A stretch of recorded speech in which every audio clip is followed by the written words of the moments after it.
Ladies and gentlemen, Kadon and I are back. It feels so good to be back, my guy. Good to see you. Good to see you too, Coop. Bro, college football is in full swing. We also got the pros in full swing. The MLB season is wrapping up. We're coming up on our sports equinox. It's bound to be a great year.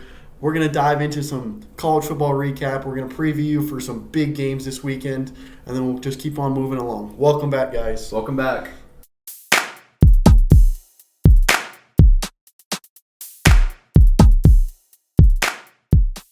Yeah, Coop, it's so great to be back. So awesome hearing that intro once again.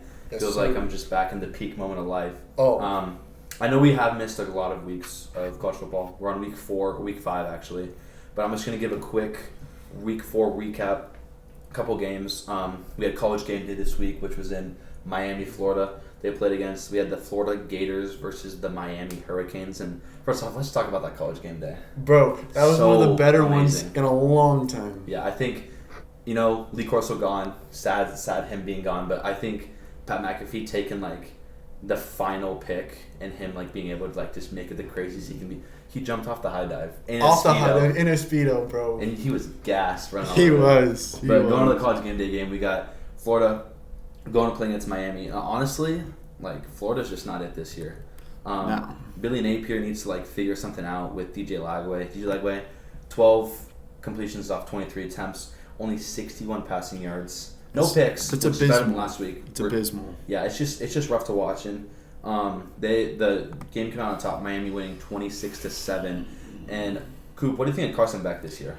Transfer out of Georgia, came to Miami to fulfill, honestly, one of the best quarterback performances you've seen with Cam Ward, trying to fulfill those shoes. Yeah, I'm still have mixed emotions. The first 3 weeks he looked good, but this week was abysmal. Yeah. 17 completions on 30 attempts, 160 yards and a pick. No touchdowns. The rushing game heavily carried this. They ran for 184 yards and 3 touchdowns. I just don't know to this point. And like you said, DJ Lagway just didn't have a good game. The Florida Gators are, they have a gauntlet. Yeah. They still have 4 ranked teams left on the schedule, but I think I still need to see more from Carson Beck. I'm a massive Carson Beck hater, and until I see something where he has 3 great games, I'm going to have to change. I'll change. Yeah, speaking of the running game, I was actually looking at the scoring plays this week, or this today before the podcast, and they literally is a 2-yard run, 1-yard run, 1-yard run. All of their touchdowns were just within the red zone. There was just plays where Miami was just set up with perfect field position. And for sure. I'm not saying that Carson Beck isn't a good quarterback, but he was just put in a spot where he just had to make 2 or 3 plays, and then they just run the ball to put it in. Oh yeah. So I don't think Miami should be ranked where they are ranked right now, but they've played against They've played against better opponents than the other 3 teams behind them. I think we'll see later down the road. Honestly, their schedule is kind of a cupcake after. They play Florida State on October 4th. They have a bye week this week. That's going to be a good game. Yeah, I think that'll be the game that shows if they're actually a legit squad. Yeah. And then honestly, cupcake, Louisville, Stanford, SMU, Syracuse, NC State, VTech, and then finish off with Pitt. So honestly, kind of a average game from the Miami, Florida, for sure, especially coming off a college game day style game. Yeah, anytime you have the primetime guys, Kirk Herbstreit, Chris Fowler, the GOATs, it's very hard to not want to perform well, and I think we just didn't see that. It was obviously from Florida, but also Carson Beck just did not play great. Yeah. I think again that looking forward to that October 4th game against Absolutely. Florida State, that's going to show us is Florida State legit, and is Miami as good as they should be. Yeah. Moving into another game that was featured pre-college football week was the big new kickoff game where it was Texas Tech versus Utah. And boy, oh boy, I actually had a parlay with Utah beating Texas Tech. And watching the first couple drives, I was okay, we're fine. Devin Dampier will find his footing, but he did not. I honestly thought that Utah would come on top because they're in Salt Lake, and that defense was going to put up a stop. But is it just me, or is it that the quarterback getting hurt and Will Hammond coming in was the savior for Texas Tech? I think he played so much better than their starting quarterback. Yeah, Will Hammond coming in and he threw for 169 yards and 2 touchdowns. Only had 3 incompletions. That's a massive part. He threw both touchdowns for him in the fourth. They put up 24 in the fourth. 24 in the fourth quarter is insane, especially at a place like Utah, where it's very hard to score. Yeah. Or even hard to run plays. Can we talk about their silent snap count? The amount of false starts that they got. I don't understand. It was like 7 false starts. I don't understand insane. like the hype behind a silent snap count and just a. Yeah. As you I understand like running it, but if you're playing against like a team like this where their student section and atmosphere is just so loud, I would just switch to saying "go" and then not letting your center just like be confused. But I honestly, I think this was a really rough game for Devin Dampier. I'm a big Devin Dampier lover. He's birthplace here in Phoenix, Arizona. Went to Saguaro High School over here, and he just had a rough game throwing those picks. A lot of turnovers from Utah youth. They had 4 turnovers, 2 picks, 2 fumbles, which honestly set up Texas Tech in so many places to score. Yeah, I mean, when you have 263 total yards, it's kind of that reminds me of the Steelers' offense. Yeah, like you can't win the games. And obviously the defense was not there for Utah. Rice-Eccles Stadium is one of the hardest to play in the Big 12, if not the hardest. Yeah. I have vivid memories of Oregon going in there and like we played well, but it was like this is harder than normal. Yeah. So honestly, I think Texas Tech has a shot of taking the Big 12. Big 12 this year, absolutely. Unless Iowa State and Rocco Beck has something to say about it. But moving on to the another game we got, Auburn versus Oklahoma. John Mateer, freshman like phenomenon right now, playing amazing, and you got Jackson Arnold coming back to Norman. His old team was Oklahoma. He was honestly really subpar at Oklahoma. Came to Auburn, and what do you think about that game, Coop?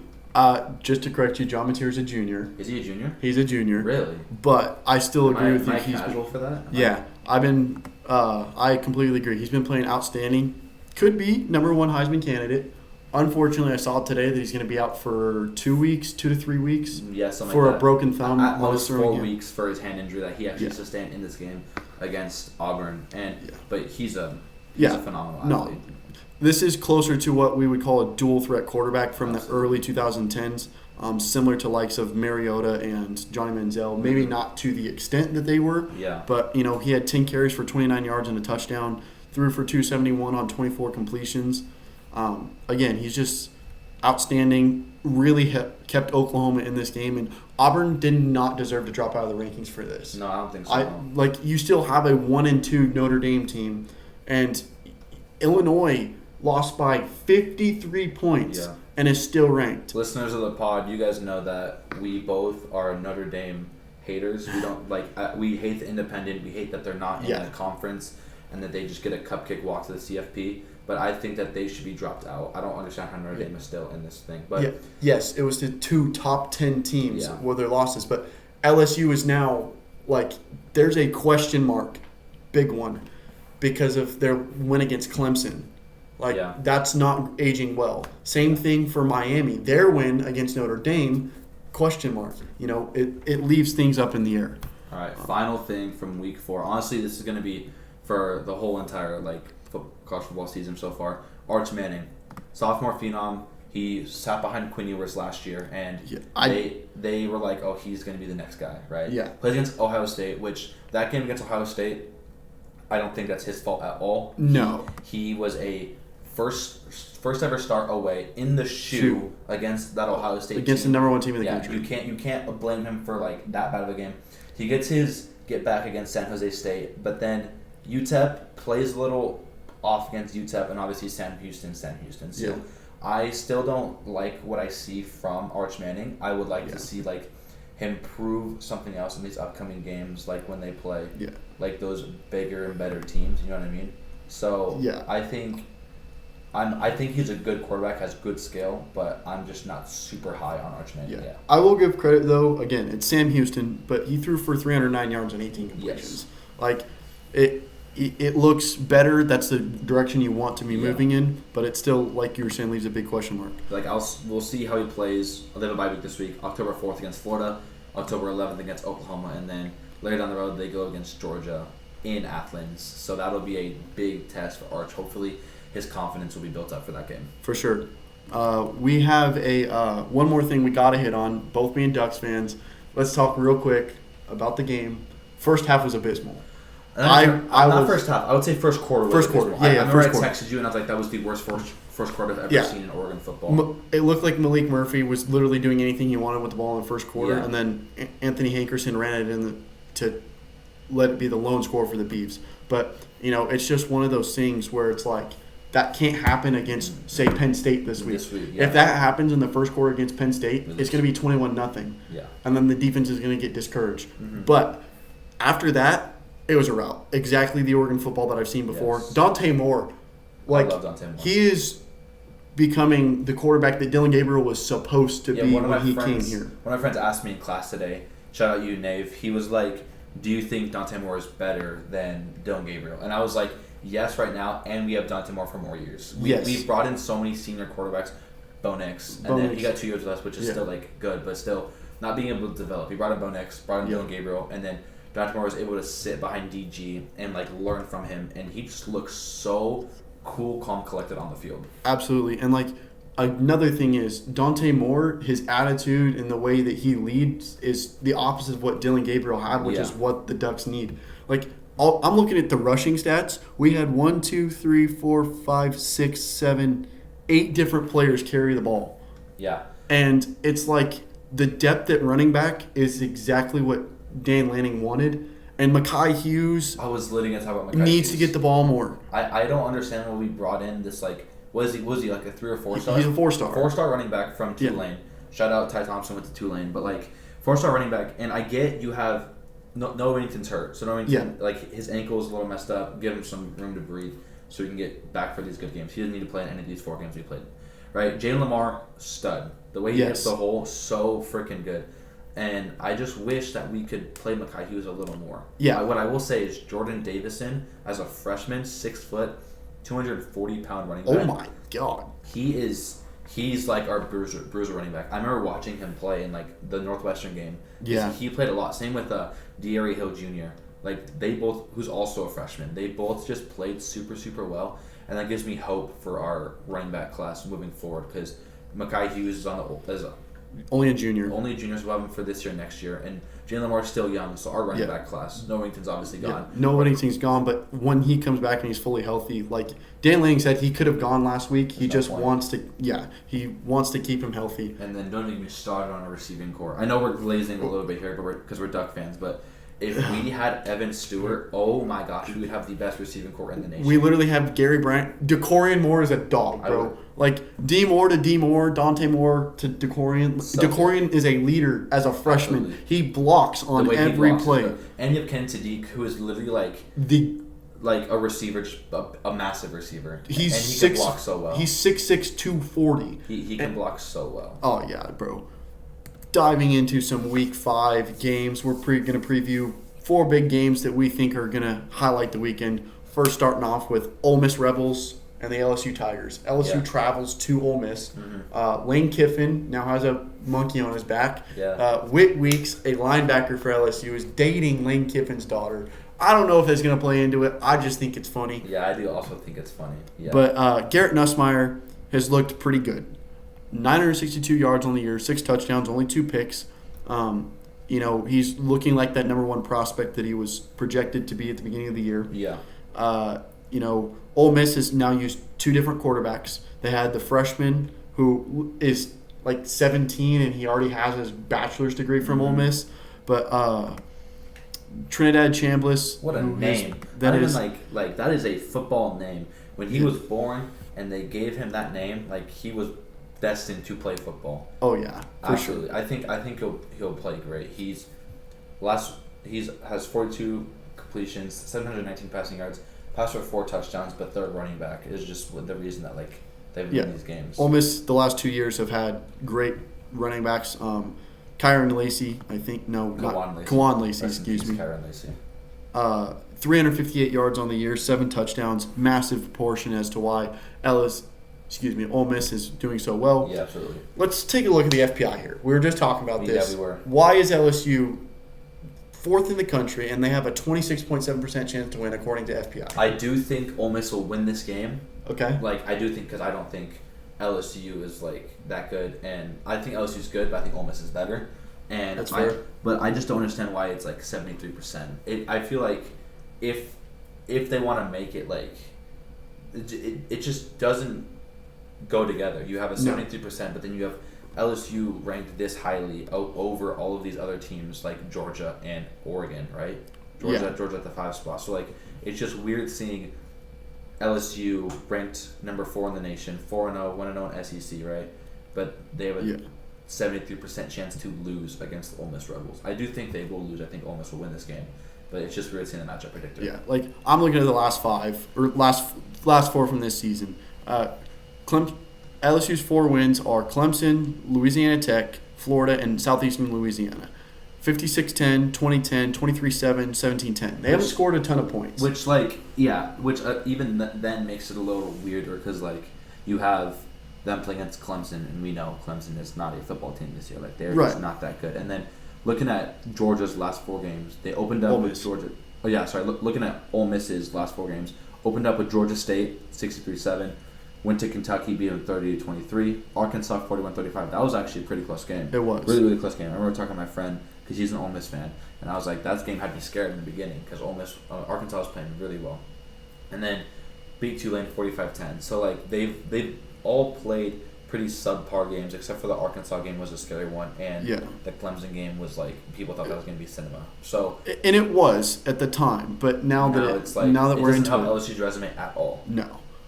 Even struggling against Florida. You know how many turnovers were in that game? It was like 5 or 6. Lagway threw 5 picks. Yeah. So, LSU could have easily scored and poured it on, but they didn't. So, it'll definitely be interesting. What's your prediction for this game? I also have Ole Miss. I'm very high on Garrett Nussmeier, but the way that LSU has not been able to stop the run and the way Ole Miss is running the ball, that's going to be the big key. If they're able to slow down. See, I'm actually not that high on Garrett Nussmeier. Like, I think he's a better quarterback than some of the quarterbacks that, obviously I'm not high on Cade Klubnik at all. I'm not high on, I can't think of the other people's names right now. But I just don't think I think this will be the game that'll prove if Garrett Nussmeier is, really that guy. Yeah. Which I think I think he'll play well, but I just think Ole Miss will come out on top. For sure. Next game we want to move into. Also, this was the one that was debated on where they were going to go for game day. Ultimately did not choose it, but we got Georgia-Bama. Yep. And oh boy, this is going to be a slugfest or this is going to be a defensive struggle. Yeah. I honestly think, looking back at the Tennessee game versus Georgia, Tennessee was up by a lot, and then Georgia made that massive comeback. And the reason that they made that comeback was because of their run game. Yeah. If Kirby Smart just likes to run the rock down the field, just ground and pound, pick up 4 or 5 yards every single play, so they just get a first down after 2 or 3 plays, right? I think if Bama is able to stop this run game, then they'll win the game. For sure. It's also going to be a battle of quarterback skill. You have Gunnar Stockton, who came in last year, right, for when Carson Beck got hurt, and then you have Ty Simpson, who didn't look the best against Florida State, but he's starting to pick it up again. So this is going to be the game of which quarterback is going to come out and just play the better football game. For sure. Looking again at the matchup predictor based off of ESPN Analytics and FPI, 45% chance for Bama, and I think this is fair. Alabama has not shown a lot since that Florida State game. Yeah. And then Georgia has also not shown a lot, but that Tennessee win is very heavily weighing, I think, their sway. I don't think Georgia's the number 5 team in the country. Definitely not better than Oregon right now.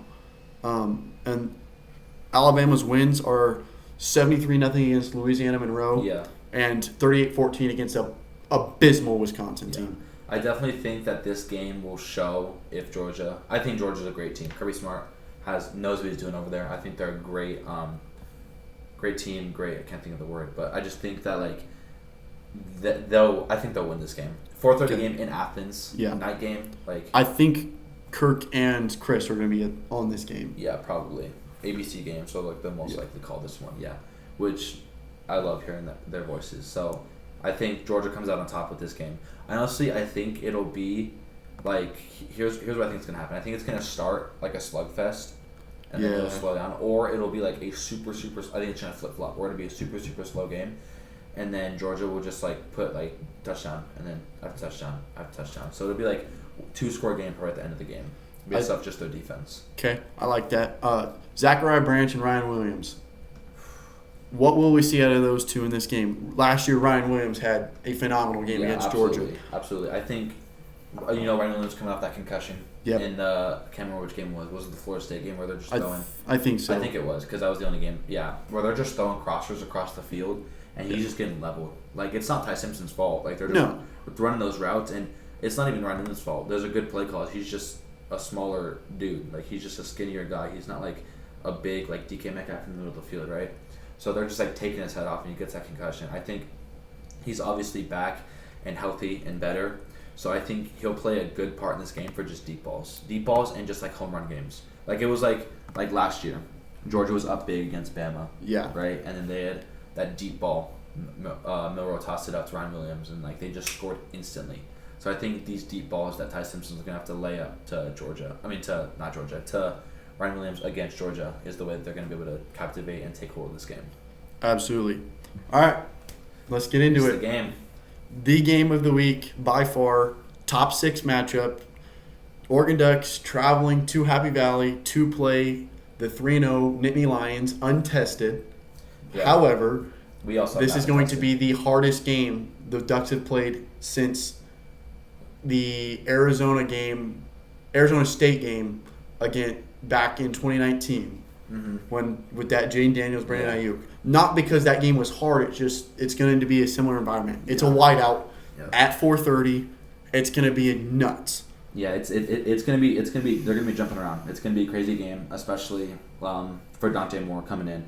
But I think the way that a team wins this game, or the way that Oregon wins this game, but that Penn State wins this game, is if they establish the run. Yes. Penn State has one of the best backfields in the nation. The best backfield. The best backfield, right? And Kadon Allen and Nick Singleton. I think they compliment themselves. It's basically like a Jahmyr Gibbs and Dave Montgomery. Crazy game from the Lions too. Amazing run game. Anyway, I think if Oregon's front seven, obviously speaking because we're biased, Oregon's front seven can stop this run game, Oregon easily wins this game. I do not think that was the other quarterback, Drew Aller. I do not think that Drew Aller is a elite quarterback. I think he was just given, like last year at Tyler Warren, he was given the things to be elite. Like, he was put in the system to hand the ball off and throw the ball to Tyler Warren. They have a good receiving core, but I just think that does not compare to Oregon's wide receiver core right now. I think that Oregon has a better receiving core. Oregon has a better, quicker offense. But it honestly just comes down to if Oregon can stop. It's like Trevor Pena, number 8, 5'10", 186.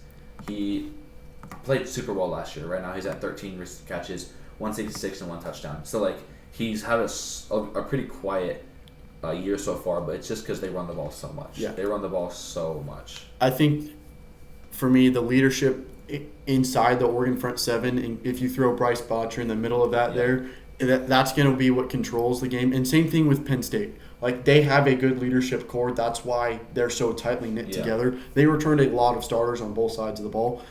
I haven't seen much of LeVar Arrington, but I think he's wearing that coveted number 11. And, it could be a Mateo Uiagalelei and a LeVar Arrington show. If it decides to nobody gets in the middle and they can't stop the run, they may try to do outside zone or counters. You just never know what you're going to get. One DM that I do like on their team is Denied Dennis Sutton. I was talking to my dad about him. I was watching some of their games. He's a freak. He is so good on the edge. Eight solo tackles. He has 2 sacks and 2 forced fumbles in the season. So the front seven is definitely going to be, for both teams, front seven and run game is going to be the way that this game is handled. Unless Oregon decides to just air it out, like to Dante Moore, to Gary Bryant Jr., to DeCorian Moore. DeCorian Moore, to Malik Benson. Yeah. Well, I think Malik Benson is amazing transfer to Florida State. So, but I do think that Oregon's way to win this game is to stop the run game. Yeah. Matchup predictor based off of ESPN Analytics and FPI, almost split down the middle, 48.9 in favor of Penn State, so they have 51.1% chance. I think this is fair. Both teams are untested. It's going to be a good game. I'm going to be invested once I get home. Absolutely. I'm not going to watch a ton of football because I'll be playing golf in the morning, but once I get back, my ass will be on the couch, excuse my language. But I'm trying very hard to not approach this as a Duck fan, as a normal college football fan, and give a honest opinion on this. All I'm gonna say is last time we played them, they were wearing white in the Big Ten championship. It was a whiteout, but it was not a neutral site. But Indianapolis closer to Penn State than it is to Oregon, so there's a lot of Penn State fans. And I just think Oregon played super well in that game, and I think our offense is so much better than it was. The jersey matchup is the exact same too. Is it really? We have the midnight.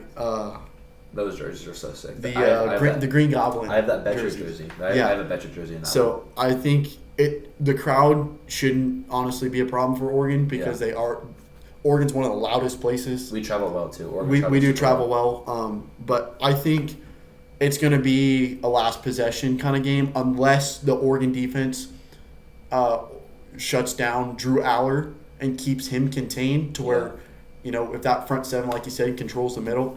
Same thing. If Penn State front seven controls the middle and we have no run game and we have to start airing it out, that's going to force the coverages to be changed into a lot more zone. But then, Oregon will – I don't know. I'm trying not to be biased here, guys. I promise. I think Oregon wins 31-28.